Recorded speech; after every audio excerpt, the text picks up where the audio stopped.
যদি তুমি একটা স্টুডেন্ট হও তাহলে আজকের ভিডিওটা খুব মনোযোগ দিয়ে শোনো, কারণ এই ভিডিওতে আমি স্বামী বিবেকানন্দের এমন কিছু বিখ্যাত উক্তি শেয়ার করব যেটা তোমার পুরো জীবনকে বদলে দেবে। So let's start the video. পড়ার জন্য প্রয়োজন একাগ্রতা, একাগ্রতার জন্য প্রয়োজন ধ্যান, ধ্যান থেকে আমরা ইন্দ্রিয়তে পৌঁছে একাগ্রতা প্রাপ্ত করতে পারি। মনের একাগ্রতাতে সব জ্ঞান লুকিয়ে থাকে। মনের শক্তি সূর্যের কিরণের মতো হয়, যখন এটা এক জায়গায় কেন্দ্রিত হয় তখনই চকচক করে ওঠে।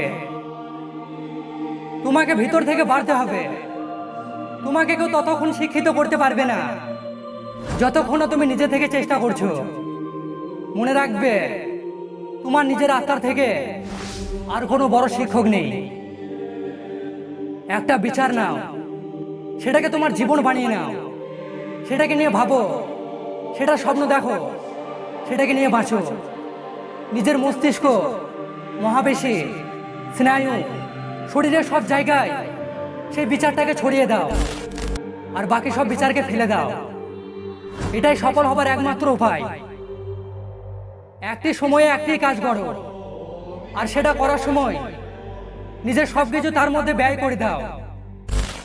ওঠো, জাগো, ছোট, আর ততদিন থামবে না যতদিন না তুমি নিজের লক্ষ্যে পৌঁছাও। দিনে একবার হলেও নিজের সঙ্গে কথা বলো, আর তা না হলে তুমি দুনিয়ার সবচেয়ে মহান ব্যক্তির সঙ্গে কথা বলতে পারবে না।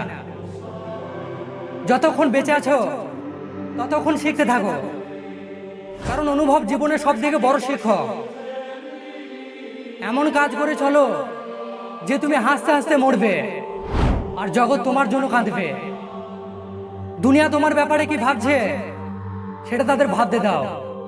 তুমি তোমার লক্ষ্যের প্রতি দৃঢ় থাকো, তাহলে একদিন পুরো দুনিয়া তোমার কাছে ঝুঁকতে বাধ্য হবে।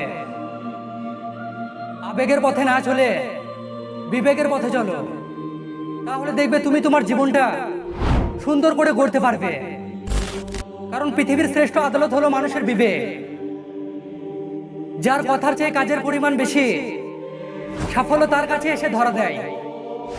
কারণ যে নদী যত গভীর হয় তার বয়ে যাওয়ার শব্দ তত কম। যে রকম তুমি ভাববে ঠিক সেই রকমই হয়ে যাবে। যদি তুমি নিজেকে দুর্বল ভাবো তাহলে দুর্বল হয়ে যাবে, আর যদি নিজেকে শক্তিশালী ভাবো তাহলে শক্তিশালী হয়ে যাবে। কখনো না বলো না, কখনো বলো না আমি করতে পারবো না। তুমি অনন্ত এবং সব শক্তি তোমার ভিতরে আছে। তুমি সব কিছু করতে পারবে। যদি উঁচুতে উঠতে চাও তাহলে তোমার ভিতরের অহংকারকে বাইরে টেনে বের করে আনো আর হালকা হও, কারণ তারাই উপরে উঠতে পারে যারা হালকা হয়। আমি বিশ্বাস করি কেউ কিছু পাওয়ার উপযুক্ত হলে জগতের কোনো শক্তি তাকে বঞ্চিত করতে পারবে না। সময় বেশি লাগলেও ধৈর্য সহকারে কাজ করো, একদিন সাফল্য তুমি পাবেই। ধন্যবাদ। আমি আসছি পরের ভিডিওতে, যেটা আপনাকে সফলতার একটা নতুন পথ দেখাবে।